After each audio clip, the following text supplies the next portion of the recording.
Isang mapagpalang araw po sa inyong lahat. Ngayon po ay July 15, 2025, Martes, at ngayon ay ginugunita natin ang kapisahan ni San Buenaventura, isang obispo at pantas ng simbahan. Ang ating po unang pagbasa at pagninilay sa araw na ito ay hinango mula sa aklat ng Exodo chapter 2 verses 1 to 15. Noong mga araw na iyon, may mag-asawang buhat sa lipi ni Levi na nagkaanak ng lalaki. Napakaganda ng bata kaya 3 buwang itinago ng ina. Nang hindi na ito maaring itago pa, kumuha siya ng isang basket na yari sa tangkay ng tambo at pinahiran ng alkitran.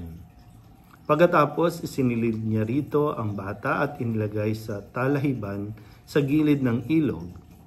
Ang ate naman ng bata ay lumagay sa di kalayuan upang tingnan kung ano ang mangyayari. Maliligo noon sa ilog ang anak na babae ng Faraon. Natanaw niya ang basket, kaya't ito'y ipinakuha sa kanyang katulong na naglalakad-lakad naman sa tabing ilog. Nang maiabot sa kanya ang basket, inalis niya ang takip nito at nakita ang batang umiiyak. Naawa siya at kanyang nasabi, ito'y anak ng isang Hebrea. Ang kapatid naman ng bata ay lumapit sa prinsesa at kanyang sinabi, kung ibig po ninyo, ihahanap ko kayo ng isang Hebreang mag-aalaga sa batang iyan. Sige, ihanap mo ako, sagot ng prinsesa. Umalis ang batang babae at tinawag ang kanyang ina. Nang dumating ito, sinabi ng prinsesa, alagaan mo ang batang ito at uupahan kita. Kinuha ng ina ang bata at inalagaan. Nang malaki na ang bata, dinala siya ng kanyang ina sa prinsesa at siya itinuring na anak nito. Sinabi niya, napulot ko siya sa tubig, kaya Moises ang ipapangalan ko sa kanya. Nang binata na si Moises, dinalaw niya ang kanyang mga kababayan at nakita ang hirap na tinitiis ng mga ito dahil sa mabibigat na gawain. Nakita pa niyang sinasaktan ng isang Ehipsyo ang isang Hebreo. Lumingalinga siya. Nang walang makita ang tao, pinatay niya ang Ehipsyo at ibinaon sa buhangin. Nagbalik siya kinabukasan at may nakita siyang 2 Hebreong nag-aaway.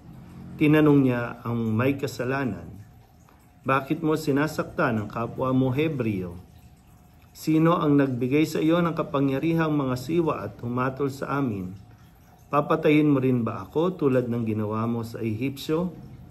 Ganting tanong nito sa kanya. Natakot si Moises nang marinig niya ito at noon niya nalaman na may nakakita pala sa ginawa niya sa Ehipsyo. Nakarating ang balita kay Paraon kaya ibig niyang ipapatay si Moises. Ngunit ito'y nakatakas at nakarating sa Madian. Ang salita ng Diyos. Muli po, isang mapagpalang araw sa inyo pong lahat. At ngayon sa araw na ito, napapatuloy tayo sa pagbabasa natin sa aklat ng Exodo. At sa araw na ito, magsisimula ang kwento ni Moises. So, iba't ibang karakter yung ating pong tutunghayan. At ngayon ay panahon na ni Moises at yung kanyang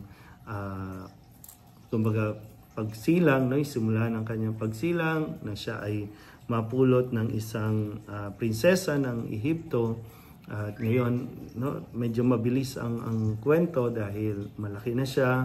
At nakita niya na ang paghihirap, ang sitwasyon ng kanyang kapwa Hebreo. Bagamat hindi pa malinaw sa kanya ang kanyang identity o pagkatao, maging kanyang pagkakakilanlan sa kanyang sarili, pero hindi maiaalis sa kanya. No? Kumbaga yung merong lukso ng dugo na naapektuhan siya sa nakikita niyang sitwasyon ng ibang tao, no? Ng mga Hebreo. Bagamat hindi pa niya alam na siya ay isa ring Hebreo, pero nandun yung kanyang pagmamalasakit, pero dahil nga hindi pa ito malinaw sa kanya, kaya medyo mahina pa ang kanyang mga desisyon at madali pa siyang matakot dahil doon sa nangyari. Sa kanyang pagtulong ay napasama pa, no? Pero sadyang may ganitong paraan mapagkilos ang Diyos, no? Yung plano ng Diyos kung paano siya ulit maibabalik at kung paano papaalala sa kanya, no? Na siya ay isinilang para maging daan, no? At daluyan ng grasya ng Diyos. Sa ngayon ang inihanda ng Diyos para ilikas, no? Ilabas ang mga Israelita doon sa bayan ng Ehipto at dalhin sa lupang pangako, no, na ibibigay sa kanila. Pero hindi magiging madali, magiging masalimuot pa, no, ang kanyang lalakbayin. Pero ngayon ay matutuklasan natin, subaybayan natin, no, yung kwento ni Moises, nang sa ganon ay mas makita rin natin kung gaano kamahal ng Diyos ang tao, no, sa pamamagitan ng pagliligtas niya sa bayan ng Israel o sa mga Israelita. Muli po, isang mapagpalang araw sa inyo pong lahat.